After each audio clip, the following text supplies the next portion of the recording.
ओम गणगणपते नमः। जय माँ लक्ष्मी। दोस्तों, नवरात्र अब अपने अंतिम पड़ाव पर पहुंच चुका है। आज माँ दुर्गा के 8वें स्वरूप आदि शक्ति महागौरी की पूजा की जाती है। 8वें दिन की पूजा देवी के मूल भाव को दर्शाती है। देवी भगवत पुराण में बताया गया है कि माँ के 9 रूप और 10 महाविद्याएं सभी आदि शक्ति के अंश और स्वरूप हैं, लेकिन भगवान शिव के साथ उनके अर्धांगिनी के रूप में महागौरी सदैव विराजमान रहती हैं। इनकी शक्ति अमोघ और हमेशा फलदायिनी है। महागौरी की पूजा मात्र से भक्तों के सभी पाप धुल जाते हैं और वह व्यक्ति अक्षय पुण्य का अधिकारी हो जाता है। ज़्यादातर घरों में नवरात्र की अष्टमी के दिन कन्या पूजन किया जाता है, वहीं कुछ लोग नवमी के दिन भी कन्या पूजन करते हैं। शिव पुराण के महागौरी को 8 साल की उम्र में ही अपने पूर्व जन्म की घटनाओं का आभास होने लगा था। उन्होंने इसी उम्र से ही भगवान शिव को अपना पति मान लिया था और शिव को पति रूप में पाने के लिए तपस्या शुरू कर दी थी। इसलिए अष्टमी तिथि को महागौरी के पूजन का विधान है। इस दिन दुर्गा सप्तशती के मध्यम चरित्र का पाठ करना विशेष फलदायी होता है। जो लोग 9 दिन व्रत नहीं रख पाते, वे पहले और 8वें दिन का व्रत कर पूरे 9 दिन का फल प्राप्त करते हैं। आइए जानते हैं माँ गौरी की कथा। देवी भागवत पुराण के अनुसार देवी पार्वती अपनी तपस्या के दिन केवल कंदमूल और फल और पत्तों का आहार करती थी। बाद में माता केवल वायु पीकर ही तप करना आरंभ कर दिया था। तपस्या से माता पार्वती को महान गौरव प्राप्त हुआ और इससे उनका नाम महागौरी पड़ा। माता की तपस्या से प्रसन्न होकर भगवान शिव ने उन्हें गंगा में स्नान करने के लिए कहा। जिस समय मां पार्वती गंगा में स्नान करने गई, तब देवी का एक रूप श्याम वर्ण के साथ प्रकट हुआ, जो कौशिकी कहलाई, और एक स्वरूप उज्जवल चंद्र के समान प्रकट हुआ, जो महागौरी कहलाई। माँ गौरी अपने भक्त का कल्याण करती है और उनको सभी समस्याओं से मुक्ति दिलाती है। देवी भागवत पुराण के अनुसार महागौरी का वर्ण रूप से गौर अर्थात सफेद है और इनके वस्त्र व आभूषण भी सफेद रंग के ही हैं। माँ का वाहन वृषभ अर्थात बैल है, जो भगवान शिव का भी वाहन है।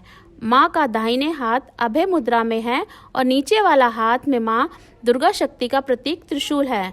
महागौरी के ऊपर वाले हाथ में शिव का प्रतीक डमरू है। डमरू धारण करने के कारण माँ को शिवा के नाम से भी जाना जाता है। माँ का नीचे वाला हाथ अपने भक्तों को अभय देता हुआ वर मुद्रा में है और माँ शांत मुद्रा में दृष्टिगत हैं। देवी के इस रूप की प्रार्थना करते हुए यह मंत्र बोलना चाहिए: सर्वमंगल मांगले शिवे सर्वार्थ साधिके शरण्ये त्र्यंबके गौरी नारायणी नमस्तुते। धन या वैभव की अधिष्ठात्री भी है हमारी महागौरी। अपने भक्तों के लिए सदैव अन्नपूर्णा स्वरूप हैं। यह धन, वैभव और सुख शांति की अधिष्ठात्री हैं। सांसारिक रूप में इनका स्वरूप बहुत ही उज्जवल, कोमल, श्वेत वर्ण और श्वेत वस्त्रधारी हैं। देवी महागौरी को गायन संगीत प्रिय है और यह सफेद वृषभ यानी बैल पर सवार हैं। इस दिन कन्या पूजन का विधान है। कुछ लोग नवमी के दिन भी पूजन करते हैं, लेकिन अष्टमी के दिन कन्या पूजन करना श्रेष्ठ रहता है। कन्याओं की संख्या 9 हो तो अति उत्तम, नहीं तो 2 कन्याओं के साथ भी पूजन किया जा सकता है। अष्टमी तिथि के दिन नारियल का भोग लगाने की परंपरा है। भोग लगाने के बाद नारियल प्रसाद रूप में बांट दें। वहीं जो भक्त कन्या पूजन करता है, वे हलवा, पूड़ी, सब्जी और काले चने का प्रसाद विशेष रूप से बांटता है।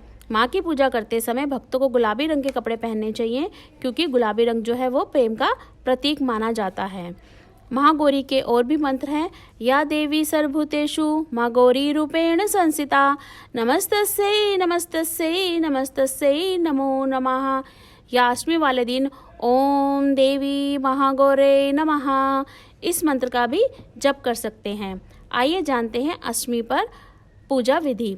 अष्टमी तिथि पर महागौरी की पूजा का विधान भी बाकी दिनों की तरह ही होता है। जिस दिन सप्तमी तिथि को माता की पूजा की जाती है, उसी तरह से अष्टमी को भी माँ की पूजा की जाती है। सबसे पहले लकड़ी की चौकी पर लाल कपड़ा बिछाकर महागौरी की मूर्ति या तस्वीर स्थापित करने के बाद महागौरी यंत्र की स्थापना करनी चाहिए। माँ की कांति भक्तों को सौंदर्य प्रदान करने वाली मानी जाती है। हाथ में सफ़ेद फूल लेकर माँ का ध्यान करें और फूल अर्पित कर दें।